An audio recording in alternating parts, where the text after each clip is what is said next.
These relationships that you think are so awesome, and you know why? And I'll fill you in a little. I'll fill you in, especially the teenagers in the audience and the young people in the audience who kind of just recently kind of shot an email and somebody emailed them back, and a little Facebook thing happened, and a little wink and a little hee there in the playground, even though it's a separate school. But in recess you saw each other and like a little bit of that happened. Let me just fill you in a little. All of this is a product of low self-esteem.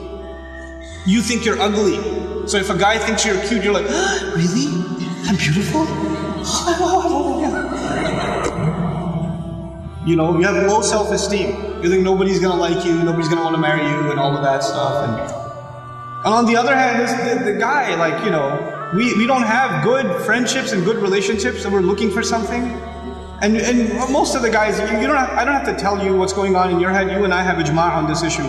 The things that go on in our head. There's no reason for me to explain all of that to you, But just because you have raging hormones and you're like daydreaming about girls and things like that, it doesn't mean that you're in love.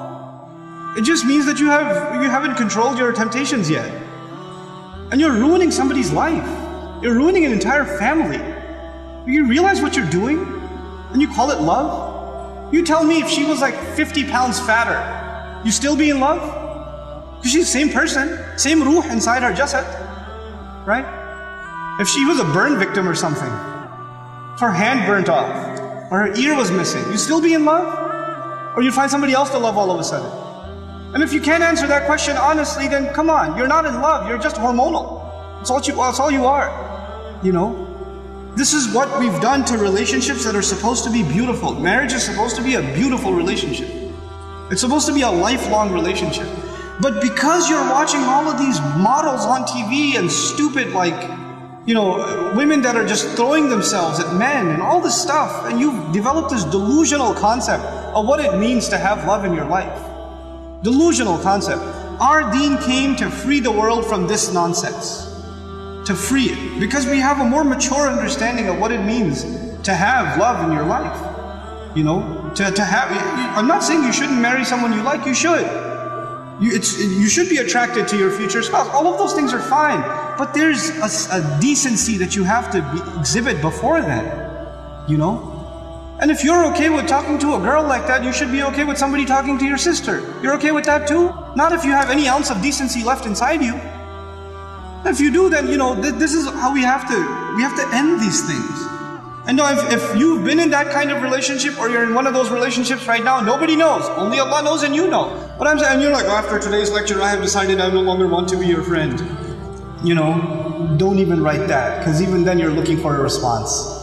You're kidding yourself. And then you're checking, did she write back? Yes, we should no longer be friends. And then you'll write back, you're right, we really shouldn't be friends anymore. And then she'll write back, yeah, never again. And then you're still doing it. Just stop, just cut it off. Just cut it off. It's not good for you. It's okay to be attracted to a girl. Allah put that in you. You're not evil for finding a girl beautiful. It's not haram for you to feel that way. You have to control it though. You have to control yourself. Our deen teaches us self-control. And if you cannot exhibit self-control in one aspect of your life, you'll lose self-control in other aspects of your life.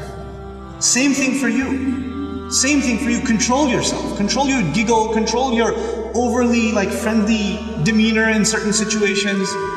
Don't be oblivious to, don't say we're just friends, or he's like a brother to me. If he ain't your brother, he ain't your brother. That's it. That's it.